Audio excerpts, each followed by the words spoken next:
ધરતીનું બધું ધન લઈ ગયા. તમને ખબર હતી કે આમાં સોનું છે, ખાડોય ખોદ્યો, તમે પુરુષાર્થ કર્યો, સોનુંય દેખાયું, પણ કઈ મળ્યું નહીં. આમ ધન દેખાય તેથી લાભ નથી. ધન તમારા હાથમાં આવે ને તોય લાભ. અરે ઘણીવાર ધન હાથમાં આવે તોય લાભ નથી. શેઠના રૂપિયા મુનિમના હાથમાં જ હોય. બેંકમાં કેશિયર રોજના લાખો રૂપિયા ગણે છે, એનાથી એને લાભ નથી. એને ખબર છે કે મારે હિસાબ આપવો પડશે, આ તો બધા શેઠના જ. રૂપિયા હાથમાં આવે તો પણ લાભ નથી. રૂપિયા તમારા થાય ને તો જ લાભ છે. એમ પરમાત્માને જોવાથી, ખાલી એની કથા સાંભળવાથી લાભ નથી. એ તમારા થાય ને, તમારો એની સાથે પ્રેમ થાય, ઓળખાણ થાય, સંબંધ નિકટતા થાય તો જ લાભ છે. એટલે ભગવાન સાથે એવો પ્રેમ કરો કે ભગવાનને તમારા વગર ન ચાલે. ભગવાન તમારા બને. પરમાત્મા વૈકુંઠમાં છે, પરમાત્મા વિરાજેલા મંદિરમાં છે, એ જ તમારા અંતરમાં પણ છે. પણ આપણે કોઈ દિવસ અંદર જોયું નથી, બહાર જ ગોતીએ છીએ. અને એટલે વેદના અભિમાની જેટલા દેવો હતા ને, એ બ્રહ્મનું વર્ણન કરતા થાકી ગયા, પણ બ્રહ્માનો ભાવ થયો નહીં. એટલે દેવો બ્રહ્મ સંબંધ સિદ્ધ કરી પરમાત્માનો અનુભવ કરવા માટે રાજકન્યાઓ સ્વરૂપે પ્રગટ થયા. 16,100 વેદના મંત્રો છે અને એ રાજકન્યાઓ સ્વરૂપે પ્રગટ થયા. આપણા શાસ્ત્રમાં લખ્યું છે કે વેદના મંત્ર 1 લાખ, લાખમાંથી 4,000 મંત્ર જ્ઞાન કાંડના છે, 16,000 મંત્રો ભક્તિ અને ઉપાસના કાંડના છે, બાકીના 80,000 મંત્રો કર્મકાંડના છે. વેદમાં કર્મ, ભક્તિ અને જ્ઞાન આ ત્રણેયનું વર્ણન છે અને આ ત્રણેયની જરૂર છે. મેં પહેલા જ દિવસે કથામાં કહ્યું હતું કે જ્ઞાન, વૈરાગ્યને જાગૃત કરવા હોય તો જ્ઞાન, ભક્તિ અને કર્મ આ ત્રણની જરૂર છે. કર્મ પણ કરવું પડશે, ભક્તિ પણ કરવી પડશે, પણ જ્ઞાન વગરનું કર્મ અને ભક્તિ નકામી છે. શું કરવું શું ન કરવું એ તો ખબર હોવી જોઈએ ને. તમને એમ થાય દીવો કરીને ઘંટડી વગાડી દઈએ એટલે ચાલ્યું, પણ જ્ઞાન વગરની ભક્તિ પણ નકામી છે. આ ત્રણેયની જરૂર છે. ખાલી એકલી ભક્તિ કરશો તો પણ નહીં ચાલે. ભક્તિ, જ્ઞાન અને કર્મ ત્રણેય શ્રેષ્ઠ છે. આ રાજકન્યાઓ જ્યારે પ્રગટ થઈ, એવી રૂપના અંબાર જેવી, ભૌમાસુર નામનો રાક્ષસ આને જોયા પછી મોહમાં પડ્યો. ઓહો, આટલી સુંદર રાજકન્યાઓ, આ તો મારા મહેલમાં જ શોભે. એટલે 16,100 રાજકન્યાઓને એને કેદમાં પૂરી. આ બધા દેવતાઓ વિચાર કરે અમે તો ભગવાન કૃષ્ણને પામવા માટે રાજકન્યા બની છે, પણ આ જો અસુર અમને કેદમાં રાખે તો અમારું આ સાર્થક ન થાય. ભૌમાસુરની દાનત બગડેલી છે. રાજકન્યાઓને કેદમાં રાખે એટલે રાજકન્યાઓ મનોમન પરમાત્મા શ્રી કૃષ્ણનું ચિંતન કરવા લાગી કે પ્રભુ, આપના માટે અમે રાજકન્યાઓ સ્વરૂપ પ્રગટ થઈ છીએ. આપનો અનુભવ થાય, આપ અમને પ્રાપ્ત થાઓ. પણ આ ભૌમાસુરની દાનત ખરાબ છે, અમને અહીંથી છોડાવો. બીજું તમારી પાસે કંઈ જ ન માગીએ, એકવાર તમારા દર્શન થાય, અમને અહીંથી છોડાવો. અને ભગવાન શ્રી કૃષ્ણ રાજકન્યાઓને કારાગૃહમાંથી છોડાવે છે. ભગવાને વિચાર કર્યો કે રામા અવતારમાં મેં લોકોનું સાંભળ્યું, એટલે ઘરની પત્ની હતી એનોય ત્યાગ કર્યો. લોકો શું કહે છે એ મારે સાંભળવું નથી, પણ કોઈના દુઃખમાં હું ભાગીદાર થઉં, કોઈના દુઃખને દૂર કરું. એટલે ભૌમાસુરનો વધ કર્યો, રાજકન્યાઓને છોડાવી. હવે રાજકન્યાઓ સાથે જગતનો કોઈ પુરુષ લગ્ન કરવા તૈયાર ન થયો. કારણ તે ભૌમાસુરની કેદમાં હતી કે આ કન્યાઓ પવિત્ર નહીં હોય, નિરાધાર થઈ. લોકો એનો તિરસ્કાર કર્યો એટલે બધી જ પરમાત્માના શરણે આવી. નિરાધારના આધાર કેવલ પરમાત્મા છે. રાજકન્યાઓએ ભગવાનને કહ્યું, પ્રભુ અમે ક્યાં જઈએ, આપના શરણે આવીએ છીએ. પ્રભુએ નિશ્ચય કર્યો કે આ બધી જ રાજકન્યાઓ સાથે હું લગ્ન કરીશ. આ જીવન કેવી રીતે પૂરું કરશે, બહુ દુઃખી થઈ છે. રામા અવતારમાં મેં ભલે લોકોનું સાંભળ્યું, મારે સીતાજીનો પણ ત્યાગ કરવો પડ્યો. રામ જાણતા હતા કે સીતાજી નિર્દોષ છે, પણ છતાંય પ્રજાને રાજી રાખવા માટે ભગવાને સીતાજીનો પણ ત્યાગ કર્યો. એમાં સીતારામજી દુઃખી થયા. લોકો શું બોલે છે એની જેને સાંભળવાની ઈચ્છા છે એનું મન અશાંત રહે છે. ઘણીવાર આપણે લોકો માટે જ જીવીએ છીએ.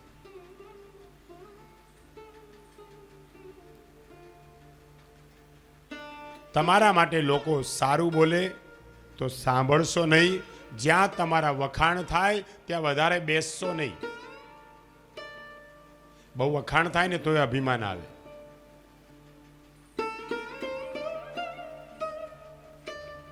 અને કોઈ તમારી નિંદા કરે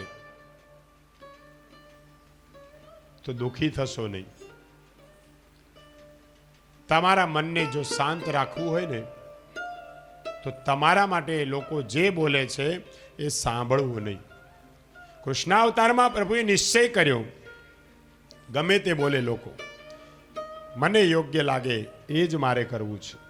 16,000 રાજકન્યાઓ સાથે હું લગ્ન કરું તો કેટલાક કદાચ મારી નિંદા કરશે, અને કરવાવાળા હજી કરે છે. કૃષ્ણનું ચરિત્ર અલગ જ ગણે છે. એને ખબર નથી કે ભગવાન કોણ છે, શ્રી કૃષ્ણ કોણ છે. 16,100 રાજકન્યાઓ સાથે ભગવાન શ્રી કૃષ્ણ લગ્ન કરે છે. મહાયોગેશ્વર જ છે. અને લગ્ન કરવા માટે મુહૂર્ત એક જ. હવે એક જ મુહૂર્તમાં 16,100 રાજકન્યાઓ સાથે લગ્ન કરે તો 16,100 મંડપ બનાવ્યા છે. પ્રત્યેક મંડપમાં એક એક રાજકન્યા, એટલા જ સ્વરૂપ ભગવાને ધારણ કર્યા. એક જ મુહૂર્તે લગ્ન કરવા છે તો જેટલી રાજકન્યાઓ એટલા જ ભગવાન શ્રી કૃષ્ણના સ્વરૂપ. હવે ગોર મહારાજે જોઈએ ને બધા મંડપમાં, તો વિચાર કરો કેવી લીલા હશે કે ગર્ગાચાર્યજી પુરોહિત છે અને 16,100 ગર્ગાચાર્યજી બનાવી દીધા. પ્રત્યેક મંડપમાં ગર્ગાચાર્યજી એક જ મુહૂર્તમાં 16,100 રાજકન્યાઓ સાથે ભગવાનના લગ્ન થયા છે. અને પરમાત્મા જ કરી શકે, પામર માનવનું કામ નથી. લગ્નમાં બધાને આનંદ થયો. ભગવાન શ્રી કૃષ્ણ 16,108 રાણીઓના રાજા થયા. એમાં 8 પટરાણી, જેની આગળ કથા કરી, અને 16,100 એ આ રાજકન્યાઓ. શ્રી કૃષ્ણ સર્વને રાજી રાખતા, ઘરના લોકો દુઃખી ન થાય એની બહુ કાળજી રાખતા. બધા આનંદમાં છે. આનંદ કોઈ સ્ત્રીમાં નથી, આનંદ કોઈ પુરુષમાં નથી. એ સમજીને જે ઘરના લોકો સાથે પ્રેમ કરો તો તમને આનંદ પરમાત્મા આપશે. આપણને સારું ખાવામાં આનંદ આવે છે, ફરવામાં આનંદ આવે, બધું સારું જ જોઈએ છે. વિચાર કરો, સંસાર આપણને સારો લાગે છે, બાગ બગીચા સારા લાગે છે, કુદરતની જે કળા છે એ બધી સારી લાગે છે, પ્રકૃતિ સારી લાગે છે. તેને બનાવનારો કેટલો સારો હશે. जिसकी रचना इतनी सुंदर वो कितना सुंदर होगा. સાધારણ તમને એક વસ્તુ, એક વ્યક્તિ જો સારું લાગતું હોય તો એ જેને એને બનાવ્યો છે એ કેટલો સુંદર હશે. એટલે ભગવાનમાં જે આસક્ત બને છે, ભલે ઘરમાં રહો, બધાને બહારથી પ્રેમ કરો, અંદરથી તો કેવલ પરમાત્માના થઈને રહો. ગૃહસ્થા ધર્મનો આદર્શ બતાવ્યો છે. ઘરમાં કેવી રીતે રહેવું, બધાને કેવી રીતે રાજી રાખવા. બાકી આ સંસારનો નિયમ છે સાહેબ, તમે બધાને રાજી ન રાખી શકો. એક ઘરમાં 5 જણા રહેતા હોય ને, પાંચેયના મન જુદા જુદા હોય. અને ઘણીવાર ધર્મ સંકટ પણ એવું થાય. આપણા માટે તો બધા સરખા હોય, પણ ક્યારેક કોકને તો અન્યાય થાય જ. બધાને તમે રાજી ન રાખી શકો. એક ગૃહસ્થ હતો, એને 2 કન્યાઓ હતી. કન્યાઓને જન્મ આપી અને માતા મૃત્યુ પામી. એ ગૃહસ્થે બંને દીકરીઓને મોટી કરી, પછી લગ્ન કર્યા. એકને ખેડૂતને ત્યાં આપી, એકને કુંભારને ત્યાં પરણાવી. પેલો ગૃહસ્થને થયું હવે મારે ચિંતા ઓછી થઈ ગઈ, હવે 2 દીકરીઓ એના ઘરે સુખી રહે. બાપ તો હંમેશા આશીર્વાદ આપે. ઘણા વર્ષો પછી થયું કે લાવ દીકરીને મળવા જાઉં. તો ખેડૂતના ઘેર જે દીકરી આપી હતી એના ઘેર ગયો. દીકરીને બહુ આનંદ થયો કે બાપુજી તમે આવ્યા ને, ઘણા વર્ષ પછી તમને જોયા, તમારી કૃપાથી અમે સુખી છીએ. બેટા તારે સારું તો ચાલે છે ને? કે હા બધું સરસ છે. બાપુજી ગયા વર્ષે થોડો વરસાદ ઓછો પડ્યો ને, એટલે નુકસાન ઘણું થયું હતું. પણ આ વર્ષે બધી વાવણી થઈ ગઈ છે, પણ જો આ 15 દિવસમાં વરસાદ પડે ને તો અમારું બધું દેવું માફ થઈ જાય, સરસ પાક થઈ જાય. એટલે બાપુજી આશીર્વાદ એવા આપો કે 15 દિવસમાં વરસાદ પડે. બાપ દીકરીને આશીર્વાદ આપી ત્યાંથી ગયો બીજી દીકરીને મળવા, જે કુંભારના ઘરે આપી હતી. બેટા તારે કેમ છે? કે બહુ સારું છે બાપુજી, આપની કૃપાથી સુખી છું, પણ થોડી એક વિટંબણા છે. ભઠ્ઠો તૈયાર થઈ ગયો છે, પણ જો બાપુજી આ 15 દિવસમાં વરસાદ પડે ને તો અમને બહુ નુકસાન થાય. એટલે એવા આશીર્વાદ આપો કે 15 દિવસમાં વરસાદ ન પડે. એ બાપની કેવી દશા થાય? કોકને તો અન્યાય થવાનો જ છે. એની તો ભાવના સારી છે, 2 દીકરીઓ સુખી થાય. પણ ધર્મ સંકટ ક્યારેક એવું આવે છે. આ ગૃહસ્થાશ્રમ છે. ઘરમાં પણ તમે બધાને ન્યાય નથી આપી શકતા. આ જીવનનો ક્રમ છે. એનો મતલબ એવો નહીં કે આપણે એક માટે સારું ભાવ છે ને બીજા માટે ખરાબ. ભાવ તો બધા માટે સરખો જ હોય, પણ ક્યારેક આવા ધર્મ સંકટ આવે છે. પ્રકૃતિનો નિયમ છે કે તમે બધાને રાજી ન રાખી શકો, પણ આપણું કર્તવ્ય છે કે આપણે હંમેશા બેસ્ટ આપવું, સારું કરવું બધા માટે. સર્વે સુખી ન સંતો સર્વે સંતુ નિરામયા. તો ભગવાન એમાંથી રસ્તો કાઢી દે, પણ આપણો ભાવ સારો ન હોય તો નકામું છે.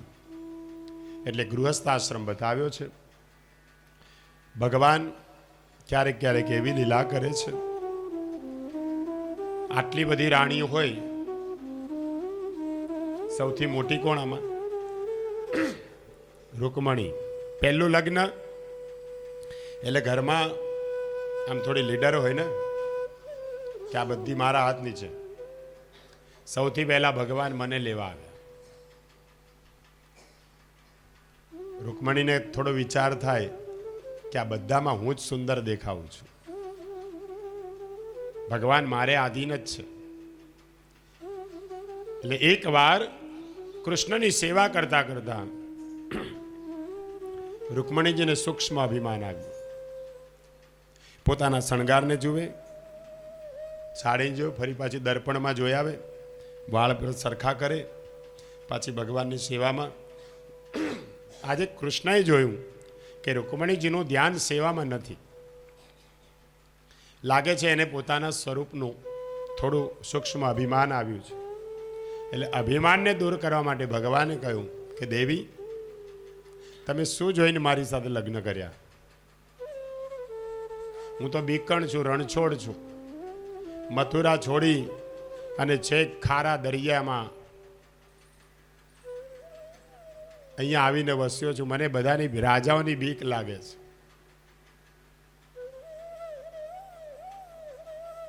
અને હું તો ગોવાળનો દીકરો, તમે રાજાની દીકરી. મારા ઘરમાં તમારી કદર નહીં થાય. રૂકમણીનું અભિમાન ઉતારવા માટે ભગવાન કહે છે, એક કામ કરો, તમારે કોઈ રાજાની રાણી થવું હોય તો જાઓ. મારા ઘરમાં તમારી કદર નહીં થાય. અને રૂકમણીજી બેભાન જેવા થવા લાગ્યા. ભગવાનને થયું દવાની અસર વધારે થઈ ગઈ છે. પાછા એને પકડી લીધા, સોડાવ્યા અને હવે ભગવાનની સેવા કરે છે. વિસ્તાર તો બહુ છે કથાનો. પછી રૂકમણીજીને ભાન આવ્યું ત્યારે ખબર પડી કે હું તો ભગવાન પાસે કંઈ નથી. આ તો એવા છે કે એને કોઈ જાતની મોહ માયા નથી, એ કોઈને આધીન નથી. પરમાત્મા તો ભક્તોને આધીન છે. જે ભક્ત ભગવાનની પ્રેમથી ભાવથી સેવા કરે ને, ભગવાન એને આધીન છે.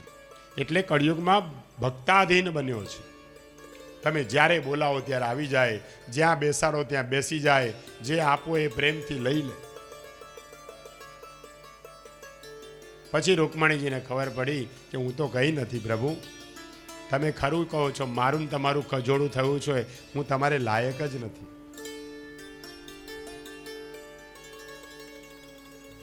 રાજાઓની બીક એટલે આ રજોગુણની બીક લાગે છે કે મારામાં ક્યાંક રજોગુણ ઉત્પન્ન ન થાય. હું તો સાત્વિક છું. આટલી રાણીઓ સાથે લગ્ન કર્યા પછી ભગવાન બ્રહ્મચારી કહેવાય છે. શ્રી કૃષ્ણ બ્રહ્મચારી છે, નિષ્પૃહ છે, સ્પૃહા વગર, કોઈ જાતની ફળેચ્છા નહીં. પછી રૂકમણીને કહ્યું કે પ્રભુ, જે આપના દર્શન કરે ને એ બધી જ આપનામાં મળી જાય છે. પછી તો ભગવાને પણ રૂકમણીને બહુ માન આપ્યું છે, પરમ આનંદ થયો છે. એક અધ્યાયમાં થોડી વંશની કથા કરી કે રૂકમણીજીને ત્યાં પ્રદ્યુમનલાલજીનું પ્રાગટ્ય, પ્રદ્યુમનલાલજીના પુત્ર થયા અનિરુદ્ધજી. અનિરુદ્ધનું લગ્ન બાણાસુરની કન્યા ઉષા સાથે થયું ત્યારે ભયંકર યુદ્ધ થયેલું. બાણાસુર ભક્તિ કરે છે શંકર ભગવાનની. શ્રી કૃષ્ણ ભગવાનને બહુ વાલોલા છે, કારણ કે જે ભગવાન શિવજીની ભક્તિ કરે ને એને ભગવાન કૃષ્ણ બહુ વાલા ગણે છે.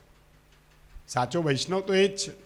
શ્રી કૃષ્ણ સેવા સ્મરણ કરનાર વૈષ્ણવ શંકર દાદાને બહુ વાલો લાગે છે. શિવ અને કૃષ્ણ એક જ છે. ભક્તિ મન બગાડવા માટે નથી. બાણાસુરને 1000 હાથ હતા. એ 1000 હાથમાંથી 996 હાથ ભગવાને કાપી નાખ્યા. બાણાસુરને પ્રભુએ પોતાના જેવો ચતુર્ભુજ બનાવ્યો છે. પરમ આશ્ચર્ય થયું છે. પછી નુગ રાજાનો ઉદ્ધાર કર્યો. નુગ રાજાને કાચિંડાનો અવતાર મળ્યો, પ્રભુએ એનો ઉદ્ધાર કર્યો. પછી એકવાર દાવજી મહારાજ વ્રજમાં પધારેલા નાગ કન્યાઓ સાથે રાસ રમે છે એ કથા વર્ણન કરી.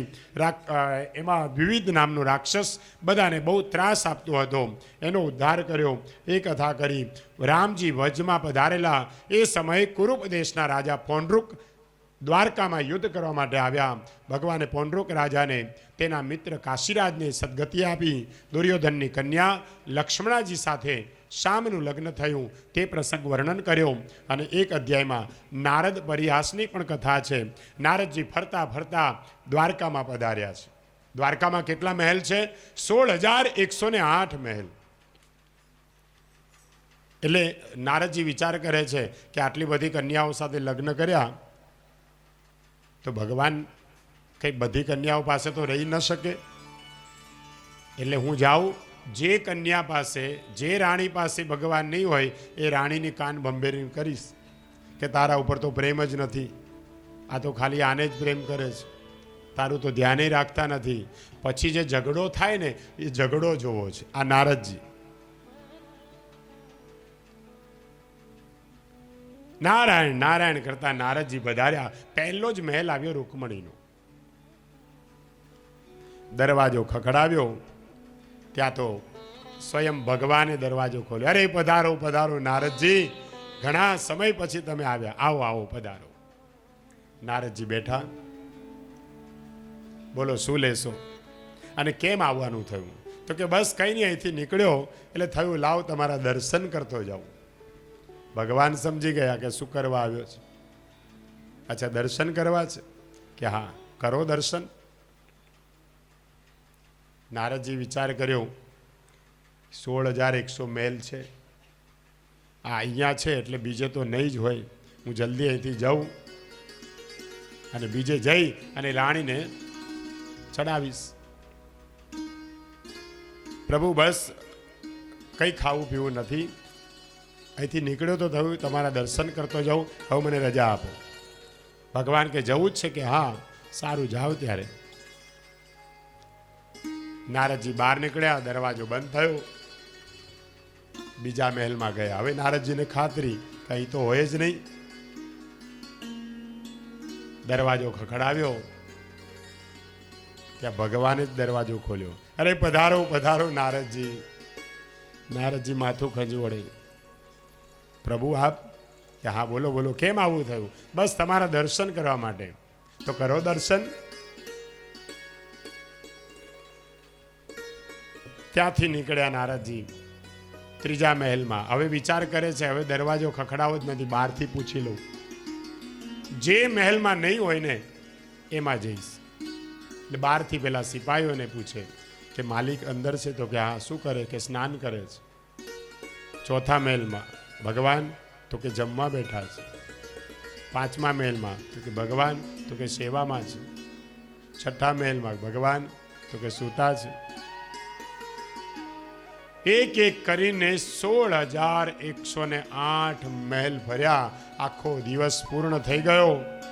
થાકી ગયા, ભૂખ તરસ લાગી કે જ્યાં જાય ત્યાં ભગવાન. પછી ભગવાન નારદજી વિચાર કર્યો આમનામ તો હું ભૂખ્યો રહીશ. છેલ્લા મહેલમાં ગયા, દરવાજો ખખડાવ્યો અને ભગવાને દરવાજો ખોલ્યો. પધારો પધારો નારદજી, ઘણા સમય આપ આવ્યા, પ્રભુ ક્ષમા કરજો. આવો આવો. એટલે રાણીને કીધું બહાર જાઓ, મારે નારદજી સાથે વાત કરવી છે.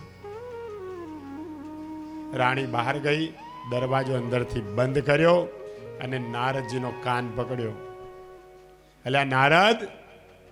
નારદજી વિચાર કરે હમણાં સુધી તો નારદજી નારદજી કરતા હતા અને હવે કહ્યા નારદ તારે મારી ફજીતી કરવા આવ્યો છે કે શું? દર્શન કર્યા કે હા પ્રભુ આપ ક્યાં નથી? અત્ર તત્ર સર્વત્ર હરિ વ્યાપક સર્વત્ર સમાના. ભગવાન કોઈ જગ્યા આવી નથી કે જ્યાં પરમાત્મા ન હોય. શાંતિથી ભક્તિ કરો, મન બગાડો નહીં, કોકનું ઘર બગાડો નહીં. નારદજી નારાયણ નારાયણ કરતા પગે લાગી અને ત્યાંથી નીકળ્યા. પ્રભુ આપનું સામર્થ્ય અવલૌકિક છે. પછી પરમાત્માની લીલા છે. સુદામા ચરિત્રની કથા આવે છે. બાળ મિત્ર સુદામા. ભગવાન એક દિવસ કૃષ્ણને ખબર મળ્યા કે જરાસંઘ કેદ પકડાયેલા રાજાઓનું બલિદાન કરવાનો છે. એ અભાગી રાજાઓએ કૃષ્ણની સહાય માંગી. તેવામાં દેવર્ષિ મહર્ષિ ત્યાં આવ્યા. નારદજી પધાર્યા. એમણે કહ્યું કે ધર્મરાજાને રાજસૂય યજ્ઞ કરવો છે, આપ હસ્તિનાપુર પધારો. આપ બધું જાણો છો. શ્રી કૃષ્ણ ઉદ્ધવને પૂછે છે હવે શું કરવું? ઉદ્ધવજી કહે કે તમે તો બધું જાણો છો, શું કરવું? આપ હસ્તિનાપુર પધરાવો. રાજસૂય યજ્ઞ કરવા માટે દિગ્વિજય કરવો પડે અને દિગ્વિજયમાં જરાસંઘને આપણે જીતવો પડશે. આમ ત્યાં જવાથી બંને કામ સિદ્ધ થશે. ભગવાન હસ્તિનાપુર પધાર્યા. રાજસૂય યજ્ઞમાં પાંડવોએ દિગ્વિજય કર્યો, જરાસંઘને યુક્તિથી માર્યો. બંને કામ પરિપૂર્ણ થયા. અનેક ઋષિઓ ભેગા થયા. યજ્ઞમાં પ્રથમ પૂજા કોની કરવી એ પ્રશ્ન આવ્યો. અને એ સમયે બધાએ વિચાર કર્યો કે પહેલી પૂજા તો શ્રી કૃષ્ણની જ થાય. પણ શિશુપાલ ઊભો થઈ અને ગાળો દેવા લાગ્યો. શ્રી કૃષ્ણ શાંતિથી એ ગાળો સાંભળે છે, સ્મિત હાસ્ય કરે છે. ઉદ્ધવથી સહન થયું નહીં. ઉદ્ધવજીએ કહ્યું કે શ્રી કૃષ્ણની હાર નથી, શ્રી કૃષ્ણની જીત છે. આજે શિશુપાલ ક્રોધમાં ગમે તેવું બોલે છે, પણ છતાંય ભગવાને તો ક્રોધ ઉપર પણ વિજય મેળવ્યો છે. કામ એશ ક્રોધ એશ રજત ગુણ સમુદ્ભવમ. મોક્ષ માર્ગના બે શત્રુ છે, કામ અને ક્રોધ. આ બેનું જે શમન કરી શકે ને એ જ વિજય મેળવી શકે. જે બેને આધીન થયો એની હંમેશા હાર થાય છે. શ્રી કૃષ્ણએ કામ ઉપર પણ વિજય મેળવ્યો છે, ક્રોધ ઉપર પણ. શિશુપાલ 100 ગાળ આપે છે. પછી ભગવાને સુદર્શન ચક્રને આજ્ઞા કરી અને શિશુપાલને સદગતિ આપી છે. શિશુપાલને માર્યો નથી, પણ એનો ઉદ્ધાર કર્યો છે. ભગવાનને ક્યારેય ક્રોધ આવતો જ નથી. શિશુપાલને પ્રેમથી માર્યો છે. ભગવાનના મારમાં પણ પ્યાર છે. સુદર્શન ચક્રથી એનું માથું કાપ્યું, શિશુપાલને સદગતિ મળી. રાજસુ યજ્ઞમાં બધા જ રાજી થયા. એકલો દુર્યોધન નારાજ થયો. દુર્યોધન બહુ અભિમાની હતો, અને અભિમાન વધે ને ત્યારે ચાલ પણ બદલાઈ જાય માણસની. બહુ અભિમાન આવે ને એટલે નીચું ના જોવે, એ ઊંચું જોઈને જ ચાલે. અને અભિમાનમાં ધરતીમાં નજર રાખીને ચાલવું જોઈએ, એની બદલે ઊંચું જોઈને ગર્વથી ચાલવા લાગ્યો. અને એટલામાં દુર્યોધન અભિમાની છે, અક્કડમાં ચાલે છે. એનો પગ લપસ્યો અને એકદમ જમીન ઉપર પડ્યો. ત્યારે દ્રૌપદી એટલું બોલી કે અંધસ્ય પુત્ર અંધ. આંધળાના દીકરા આંધળા જ હોય. આ કર્કશ વાણી જ્યાં બોલાઈ અને એમાંથી મહાભારતનું સર્જન થયું છે. મહાભારતનું મૂળ કર્કશવાણી. કર્કશવાણીમાં કલહ ઉત્પન્ન થયો. તમારા ઘરમાં ગમે તેવો પ્રસંગ હોય, કર્કશવાણી કોઈ દિવસ બોલશો નહીં. કોઈને મેણું મારવા માટે આ જીભ નથી આપી ભગવાને. પરમાત્માનું નામ લેવા માટે, કોઈની નિંદા કરવા માટે નથી આપી, ભગવાનનું નામ લેવા માટે આપી છે. પ્રભુએ મધુર બોલવા માટે જીભ આપી છે. આ જીભમાં એક પણ હાડકું નથી. શરીરમાં સર્વ ઠેકાણે હાડકાં છે, જ્યારે જીભમાં હાડકું નથી, પણ ઘણીવાર હાડકાં બંધાવી નાખે. તમે કેવું બોલો છો એના ઉપર આધાર છે. મધુર બોલવા માટે જીભ છે. સુતજી સાવધાન કરે કે ભગવાન હસ્તિનાપુરમાં રાજસુ યજ્ઞમાં પધારેલા એ સમયે દ્વારકામાં સલ્વ રાજા યુદ્ધ કરવા માટે ગયો. પ્રદ્યુમનલાલજી સાથે ભયંકર યુદ્ધ થયું. ભગવાનને ખબર પડી. શ્રી કૃષ્ણ ભગવાન દ્વારકામાં પધાર્યા. સલ્વ દંતવક્ત્ર વિદુરથ અનેક રાજાનો વિનાશ કર્યો. આ બાજુ દુર્યોધને કપટ કર્યું. પાંડવોને જુગારનું આમંત્રણ આપ્યું. દુર્યોધન અધર્મથી રમ્યો અને પાંડવોની હાર થઈ. પાંડવો વનમાં ગયા, રાજમહેલમાં રહેતા હતા. ત્યારે બધું ગયું. વનમાં પણ, વનવાસમાં પણ પાંડવો મનને શાંત રાખીને ભક્તિ કરે છે. વનવાસ પરિપૂર્ણ કર્યા પછી પાંડવોએ રાજ્યની માંગણી કરી. દુર્યોધને ના પાડી. ભગવાન વિષ્ટિકરમાં પધાર્યા. એ સફળતા મળી નહીં. પછી કૌરવ પાંડવોનું યુદ્ધ નક્કી થયું. એ સમયે બલરામજીએ વિચાર કર્યો, અહીંયા રહીશ તો કોકનો પક્ષ લેવો પડશે. મારે ઘરમાં રહેવું નથી, કોઈનો પણ પક્ષ લેવો નથી. અને બલરામજી ત્યાંથી દ્વારકા છોડી અને જાત્રા કરવા નીકળ્યા. 4 ધામ સપ્તપુરીની યાત્રા બલરામજીએ કરી. અયોધ્યા, મથુરા, માયા, કાશી, કાંચી, અવંતિકા, પુરી, દ્વારાવતી ચેવ સપ્ત મોક્ષદાયિકા. આ 7 નગરીઓ છે ને, એમાં હંમેશા એકવાર જવું જોઈએ. કોઈક દિવસ અયોધ્યામાં જજો, મથુરા જજો, માયા એટલે હરિદ્વાર, માયાપુરી, અવંતિકા, ઉજ્જૈન, દ્વારકા, કાશી, આ દરેક જગ્યાએ એક વાર જવું. 2 વાર જવાય તો વાંધો નથી, પણ 1 વાર જવું ખરું. બલરામજી 7 નગરીઓની યાત્રા કરે છે. દાવજી મહારાજની યાત્રાનું વર્ણન કર્યું.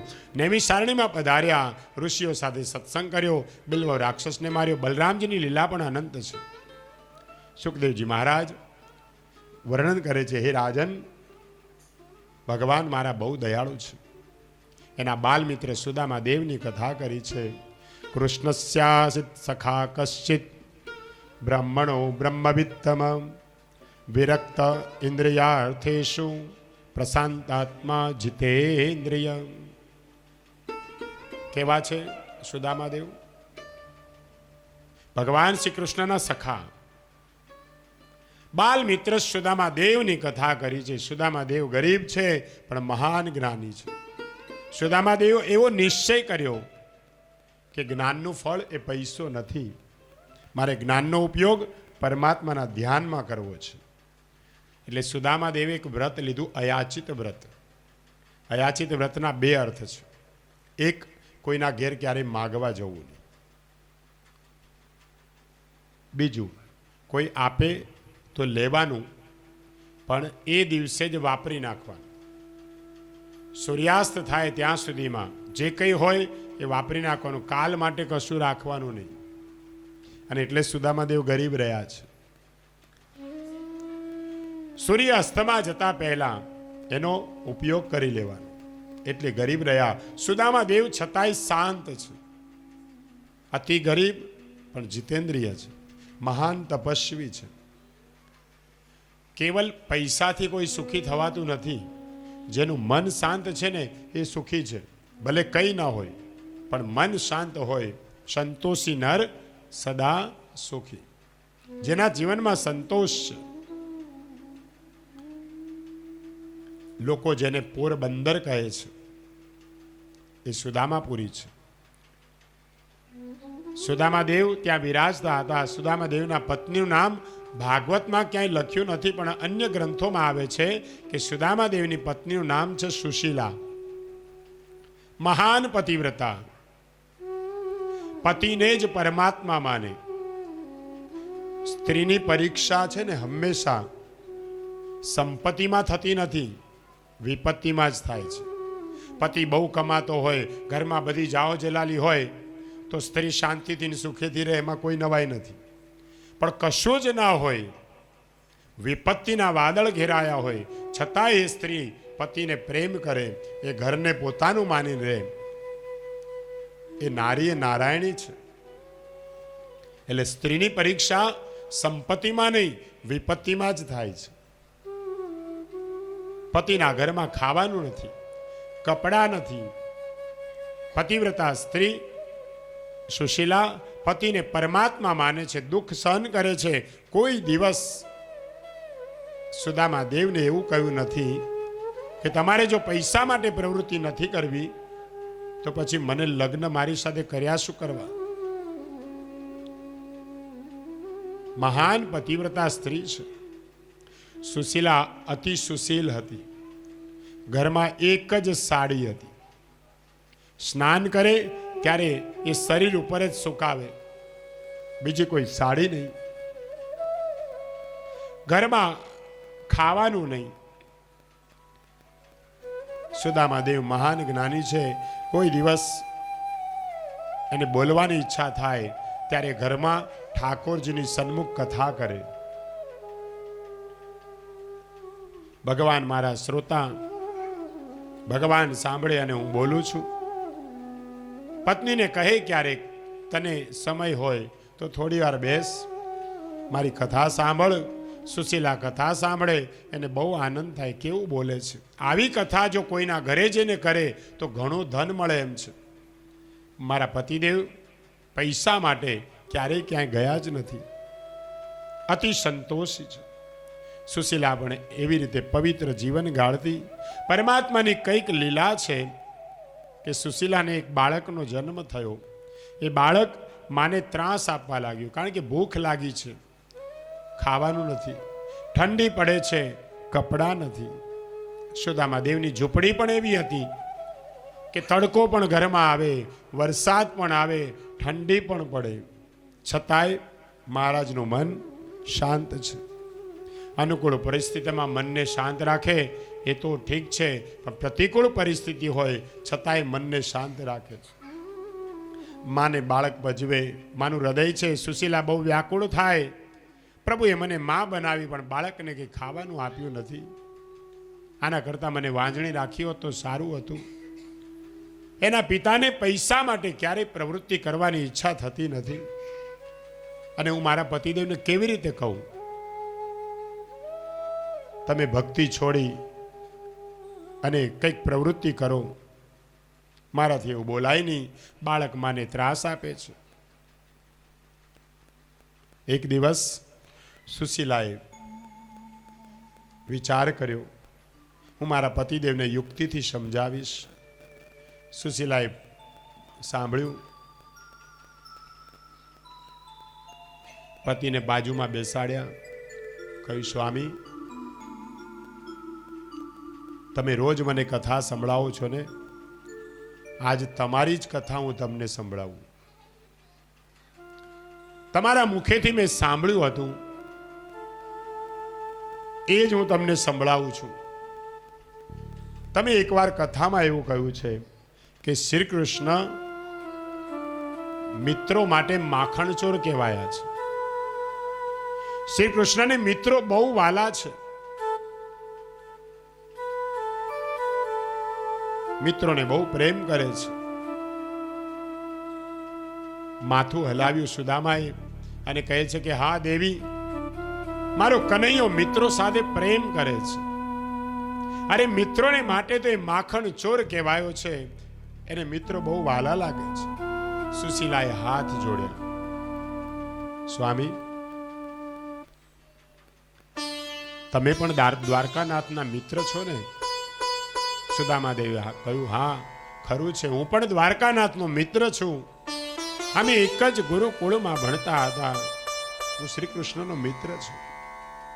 સુશીલાએ પ્રેમથી સમજાવીને કહ્યું કે સ્વામી, જો તમે એના મિત્ર છો તો તમને મિત્રના દર્શન કરવાની ઈચ્છા નથી થતી?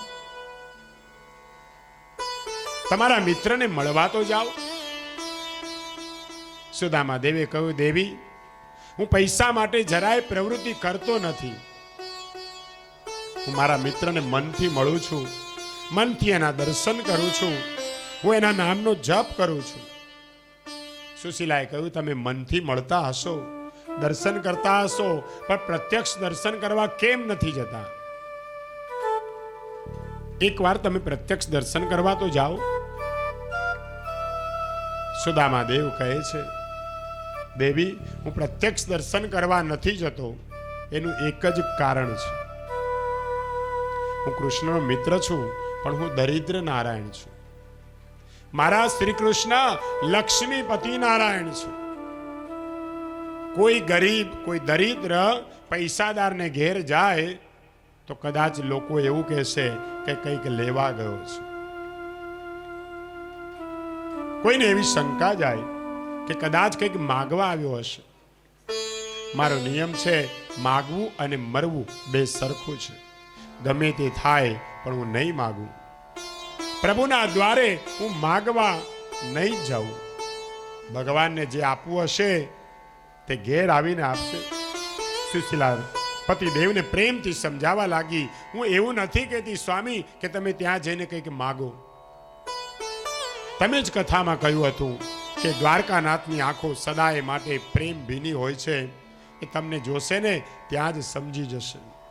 તમારે માગવાની જરૂર પણ નહીં પડે.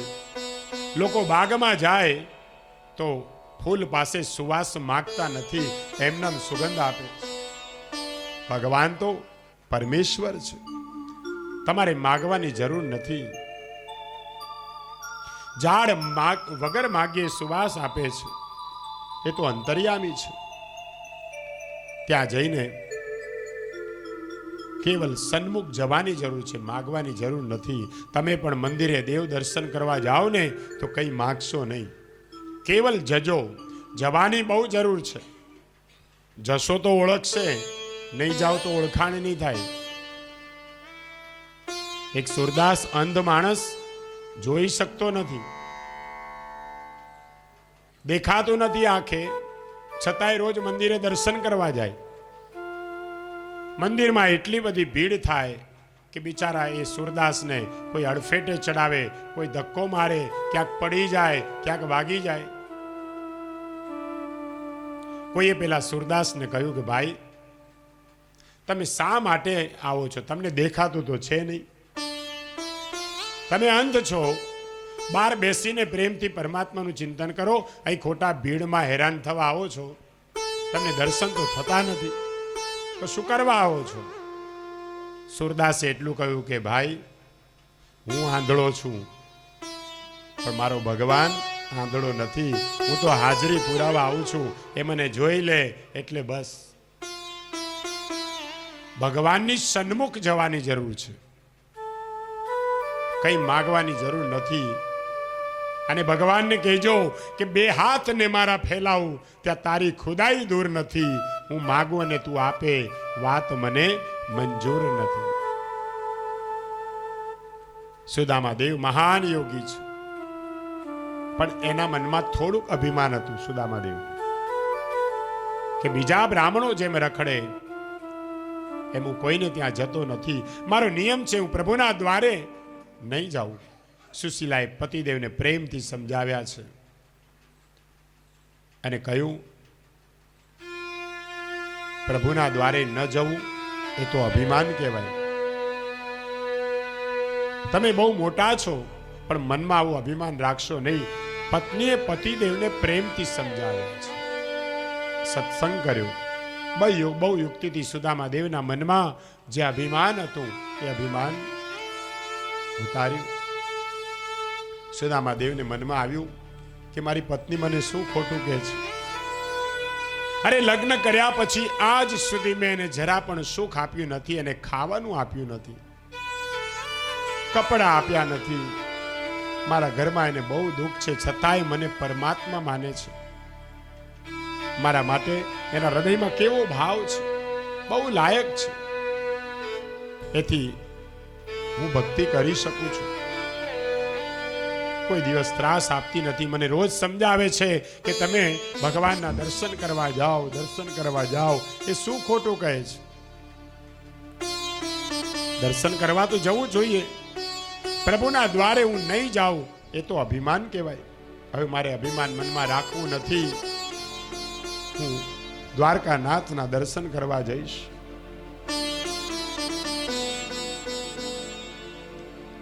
સુશીલાને કહ્યું કે દેવી હું જરૂર દ્વારકાનાથના દર્શન કરવા જઈશ, પણ અમે બે મિત્રો ઘણા વર્ષો પછી મળીશું. કોઈના ઘરે જઈએ તો એના માટે કંઈક લઈ જવું પડે.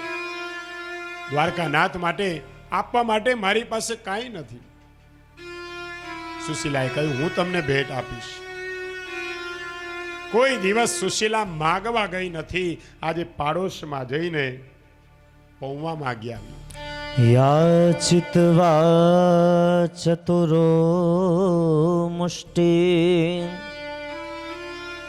વિપ્રાન પૃથુક તંડુલાન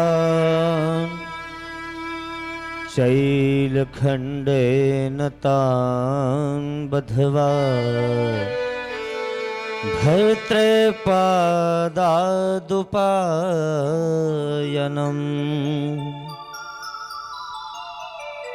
4 મુઠ્ઠી પૌવા ભગવાન માટે માગવા. બીજા માટે ક્યારેક માગી જુઓ સાહેબ, ભગવાન તમને જલ્દી આપશે. પણ જે માણસ પોતાના માટે જ માંગે છે એને પરમાત્મા જલ્દી આપતા નથી. આજ પરમાત્મા માટે પાડોશમાં જઈ અને થોડા પૌવા લઈ આવી. ઘરમાં પૌવા બાંધવા માટે કાંઈ નહીં. પોતાની એક સાડી હતી, એમાંથી 2-3 લીરા ભેગા કર્યા અને પૌવાની પોટલી બનાવી છે. સુશીલાએ નિશ્ચય કર્યો. સુદામા દેવને પોટલી આપી. એ જાણતી હતી કે ભગવાન આ પૌવાની પોટલી જોશે ને એટલે બધું સમજી જશે. પણ મારા પતિદેવ સરમાળ છે, ત્યાં તો રાણીઓનો વૈભવ હશે. આટલી બધી રાણીઓની સામે આ પોટલી આપવાની એની હિંમત નહીં થાય.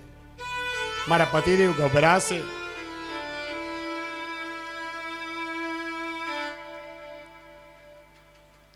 કદાચ આ પોટલી પાછી લઈને આવશે. સુશીલાએ પતિદેવને ભેટ આપી અને કહ્યું કે આ ભેટ દ્વારકાનાથને આપજો. કદાચ તમને સંકોચ થાય તો મારું નામ દેજો. દ્વારકાનાથને કહેજો કે તમારા ભાભીએ તમારા માટે આ ભેટ મોકલી છે. હું દ્વારકાનાથના મિત્રની પત્ની છું. મારા પતિદેવને તો કંઈ જોઈતું નથી, પણ આ બાળક માટે કંઈક મોકલે તો સારું છે. પતિદેવના પૌવા જોશે ને એટલે દ્વારકાનાથ બધું સમજી જશે. આમ વિચાર કરી સુદામા દેવના હાથમાં પોટલી આપી, હાથમાં લાકડી લીધી, પોતડી પહેરેલી છે ફાટલી, બ્રહ્મ તેજ દેખાય છે, લલાટમાં ચંદનનું ત્રિપુંડ છે. સુદામા દેવની કાયા દુર્બળ છે, બરાબર ચાલી શકતા નથી, કારણ કે ઘણા સમયથી ખાધું પણ નથી. આજ સુદામા દેવ ભગવાન કૃષ્ણને મળવા માટે નીકળ્યા છે. ધીરે ધીરે ધીરે ચાલતા થયા. એક ટક સુશીલા જોઈ રહી છે. દુઃખ થયું, આંખમાં આંસુ આવ્યા. અરે મારા પતિદેવ, એને જવાની બિલકુલ ઈચ્છા નહોતી, મેં પરાણે મોકલ્યા છે, અને રસ્તામાં કંઈ થશે તો નહીં ને? દ્વારકા તો બહુ દૂર છે, આ ચાલતા ક્યારે પહોંચશે? માથે તાપ છે, તડકો છે, અને ઉઘાડા પગે જઈ રહ્યા છે.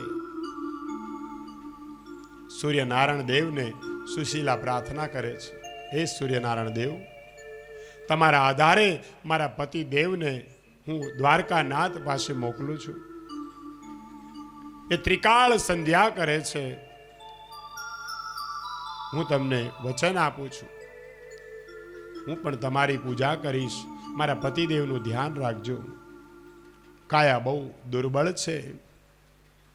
આ ગરીબ બ્રાહ્મણી તમને બીજું શું આપે? દિવસમાં 3 વાર હું તમને વંદન કરીશ. મારા સૌભાગ્યનું રક્ષા કરજો.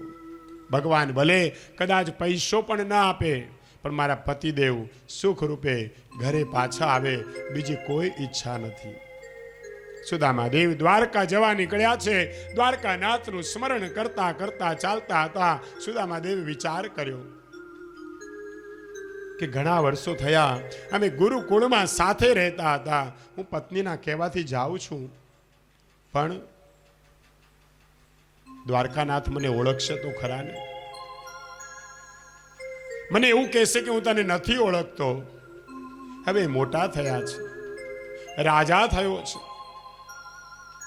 પાછા વિચાર કરે, ના ના, મારો કનૈયો બહુ પ્રેમાળ છે. મને કેવો પ્રેમ કરતો હતો, મને કહેતો હતો કે તું મારા ઘરે આવજે, પણ એને ઘણા વર્ષો થયા. સુદામા દેવ વિચાર કરતા કરતા જતા હતા. આ બાજુ દ્વારકાનાથને ખબર પડી કે એક સાચો બ્રાહ્મણ મને મળવા માટે આવે છે. આટલું બધું ભણ્યો, એને કોઈ દિવસ વિદ્યાનો ઉપયોગ પૈસા માટે કર્યો નથી. કેટલું દુઃખ સહન કરે છે. એને અયાચિત વ્રત કર્યું છે. આખો દિવસ ધ્યાન કરે, ત્રિકાળ સંધ્યા કરે. આવો તપસ્વી બ્રાહ્મણ કોઈના ઘેર જાય નહીં, અને આજે મારે ઘેર આવે છે. મારે એના માટે કંઈક વાહન મોકલવું જોઈએ. સુદામા દેવ ચાલતા ચાલતા થોડુંક ચાલ્યા, થાકી ગયા. એક ઝાડ હતું, એ ઝાડ નીચે આરામ કરવા બેઠા. એમાં ઊંઘ આવી ગઈ, નિંદ્રા આવી ગઈ, ખબર ન પડી. આ બાજુ ભગવાને સેવકોને આજ્ઞા કરી કે જાઓ, એને ત્યાંથી ઉઠાવી અને દ્વારકામાં પધરાવો. આ બ્રાહ્મણ છેક પોરબંદરથી દ્વારકા ચાલીને ક્યારે પહોંચશે? એટલે ભગવાને લીલા કરી. સુદામા દેવ સુતા છે, આંખ લાગી ગઈ. આ બાજુ સેવકો આવ્યા, એને ઉપાડી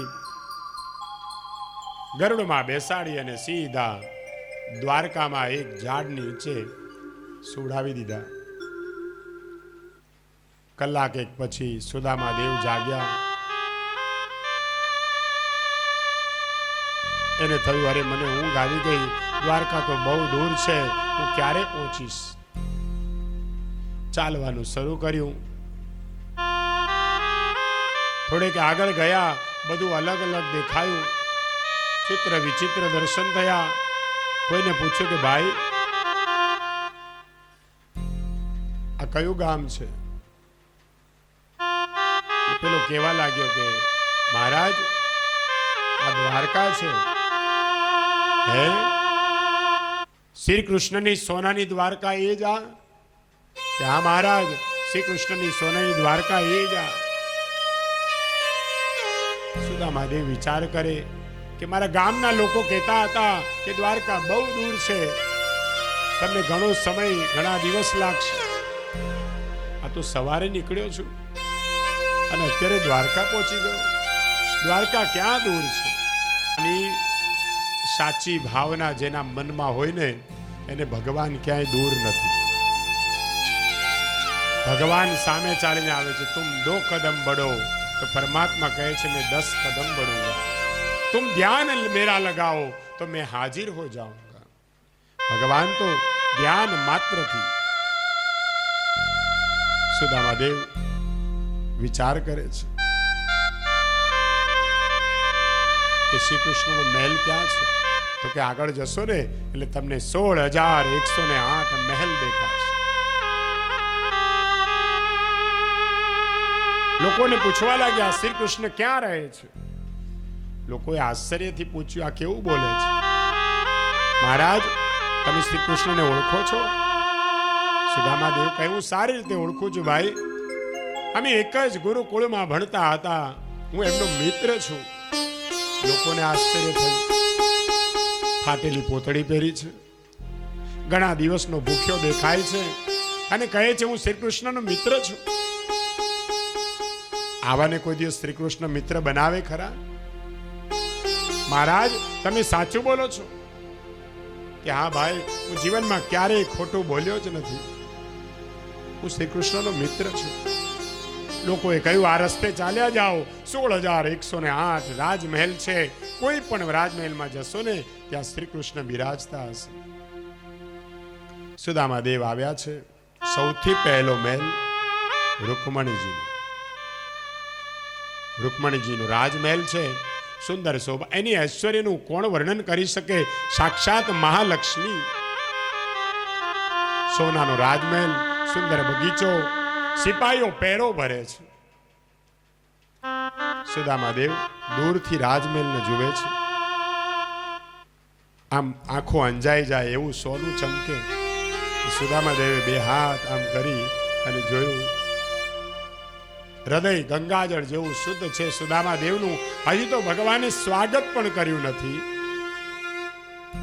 એના મનમાં જરાય મત્સર નથી, અભિમાન નથી. પ્રભુએ સ્વાગત કર્યું નથી, સન્માન કર્યું નથી. ત્યાં જ આ ભૂદેવ, આ બ્રાહ્મણ, સાચો તપસ્વી બ્રાહ્મણ રાજમહેલને જોઈને બહુ રાજી થયો. એના હૃદયથી આશીર્વાદ નીકળ્યા કે શ્રી કૃષ્ણના ઘરમાં સદા સર્વદા લક્ષ્મી અખંડ રહે. બ્રાહ્મણના આશીર્વાદ છે.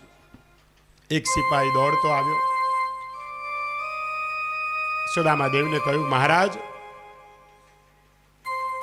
કોણ છો? ક્યાંથી આવો છો? સુદામાદેવ તો રાજમહેલને જુએ છે. મહારાજ આ રૂકમણીજીનો મહેલ છે. માતા રૂકમણીજીની આજ્ઞા છે કે કોઈ પણ ગરીબ આવે, કોઈ પણ સાધુ આવે, કોઈ પણ બ્રાહ્મણ આવે, મને અંદર પૂછવા પણ આવશો નહીં. એને જે માગે તે આપજો. માની એવી આજ્ઞા છે. મહારાજ બોલો આપની હું શી સેવા કરું? આપને શું જોઈએ છે? સુદામાદેવે કહ્યું મારે કંઈ જોતું નથી ભાઈ, હું તો શ્રી કૃષ્ણને પ્રેમથી મળવા માટે આવ્યો છું. હું શ્રી કૃષ્ણનો મિત્ર છું. સિપાહી વિચાર કરે, મહારાજ તમારે જે જોતું હોય મને કહો, હું તમને બધું જ આપીશ. તમે અંદર જઈને શું કરશો? તમારું જે કામ હોય એ કરવા તૈયાર છું. સુદામાદેવે કહ્યું ભાઈ મારું કોઈ જ કામ નથી, હું તો બાળ મિત્ર સુદામા છું અને કેવલ કૃષ્ણને મળવા માટે આવ્યો છું. તમે એકવાર જઈને ખબર આપો કે તમારો મિત્ર સુદામા તમને મળવા આવ્યો છે. મારું બીજું કોઈ કામ નથી. સિપાહીએ બહુ મનાવ્યા, પણ સુદામા કહે છે મારે કંઈ જોતું નથી, હું તો કેવલ કૃષ્ણને મળવા આવ્યો છું. અને એ સમયે સિપાહી અંદર જાય છે. દ્વારકાનાથ સિંહાસનમાં બિરાજેલા છે, બાજુમાં રૂકમણી ઊભી છે. એ સમયે ત્યાં અંદર આવીને સિપાહીએ કહ્યું, મહારાજ આપના ચરણમાં વંદન. બહાર એક બ્રાહ્મણ આવ્યો છે. શરીરના બધા જ હાડકાં દેખાય છે, અતિ દુર્બળ છે. ફાટેલી એક સાધારણ પોતળી પહેરી છે, બગલમાં એક પોટલી દબાવી છે, હાથમાં લાકડી છે, પગમાં જોડા નથી. મેં ઘણું કહ્યું કે તમારે શું જોઈએ છે, હું તમને જે કહો તે આપવા તૈયાર છું. પણ એ ગરીબ કહે છે હું કંઈ સેવા લેવા આવ્યો નથી, હું તો મારા મિત્ર કૃષ્ણને મળવા માટે આવ્યો છું. મહારાજ છે તો બહુ ગરીબ, પણ એના લલાટમાં બ્રહ્મ તેજ દેખાય છે. સુદામાદેવ દિવસમાં 3 વાર સંધ્યા કરે, સૂર્યનારાયણની ઉપાસના કરે, એટલે કપાળમાં તેજ દેખાય છે. કોઈ સાધારણ નથી, એ તપસ્વી બ્રાહ્મણ છે. વળી એવું કહે છે કે મારું નામ સુદામા છે. જ્યાં સુદામા 3 અક્ષર સાંભળ્યા ભગવાન એકદમ ઉભા થઈ. અરે મારો મિત્ર આવ્યો, મારો સુદામો આવ્યો, મારો સુદામો આવ્યો, દોડવા લાગ્યા. રૂકમણી વિચાર કરે કે આજ સુધી ઘણા લોકો આવ્યા, પણ આવી રીતે ક્યારેય દોડ્યા નથી. ભગવાનના પગમાં પિતાંબર ભરાયું, ભગવાન પડી ગયા જમીન પર. પાછા ઉભા થઈને દોડે, મારો સુદામો આવ્યો, મારો સુદામો. રૂકમણી પણ પાછળ દોડે. દ્વારકાનાથ દોડતા બહાર ગયા. સુદામા દેવને જોયા, છાતી સાથે આલિંગન આપ્યું. સુદામા દેવ તો ઘડી કઈ સમજી ન શક્યા. જ્યારે સુદામા દેવને આલિંગન આપ્યું ને, ત્યારે પીઠ ઉપર જ્યારે ભગવાને હાથ ફેર્યો, ત્યારે ભગવાનની આંખમાં ચોધાર આંસુ આવ્યા છે. ભગવાનના હાડકા, ભગવાનને શ્રી અંગને હાડકાનો સ્પર્શ થયો સુદામાના, એટલે હાડકા પણ ભગવાનને વાગ્યા છે. सुनते ही दौड़े चले आए मोहन, लगाया गले से सुदामा को मोहन. हाँ, लगाया गले से सुदामा को मोहन. हो सुनते ही दौड़े चले आए मोहन, लगाया गले से सुदामा को मोहन. हाँ, लगाया गले से सुदामा को मोहन. हुआ रुक्मणी को बहुत ही अचंभा, हुआ रुक्मणी को बहुत ही अचंभा.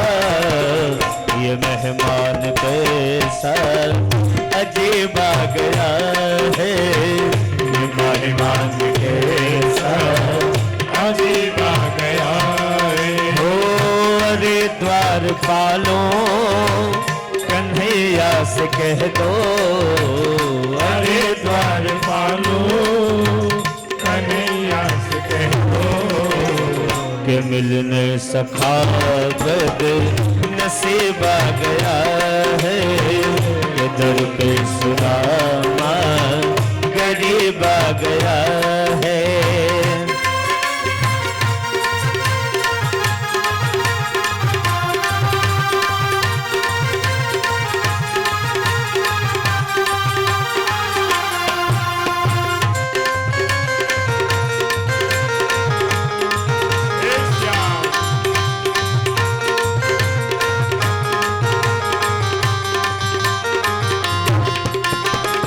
बराबर में अपने सुदामा बिठाए, चरण आंसुओं से श्याम ने धुलाए हाँ आंसुओं से श्याम ने धुलाए। ओ बराबर में अपने सुदामा बिठाए चरण आंसुओं से श्याम ने धुलाए हाँ आंसुओं से श्याम ने धुलाए। हाँ चरण आंसुओं से प्रभु ने धुलाए। न घबराओ प्यारे जरा तुम सुदामा, न घबराओ प्यारे जरा तुम सुदामा। खुशी का समा तेरे करीब आ गया है, खुशी का समा तेरे करीब आ गया है। ओ न घबराओ प्यारे जरा तुम सुदामा, न घबराओ प्यारे जरा तुम सुदामा। खुशी का समा तेरे करीब आ गया है, खुशी का समा तेरे करीब आ गया है, खुशी का समा तेरे करीब आ गया है। જ્યારે ભગવાનને સુદામાના હાડકાનો સ્પર્શ થયો, કેટલું દુઃખ સહન કર્યું મારા માટે. ચોધાર આંસુએ ભગવાન રડવા લાગ્યા છે. મારો મિત્ર છે એની આ દશા. આ તો મારી ભૂલ છે. મારે આવા તપસ્વી મિત્રને ઘેર જઈને કંઈક આપવું જોઈએ.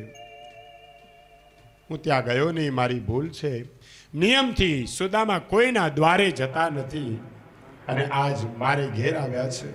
સુદામા દેવનો હાથ પકડી અને ભગવાન કૃષ્ણ અંદર લઈ ગયા. બહુ આનંદ થયો. સુદામા તું આવ્યો ને મિત્ર, મને બહુ આનંદ થયો છે. સુંદર સિંહાસન છે.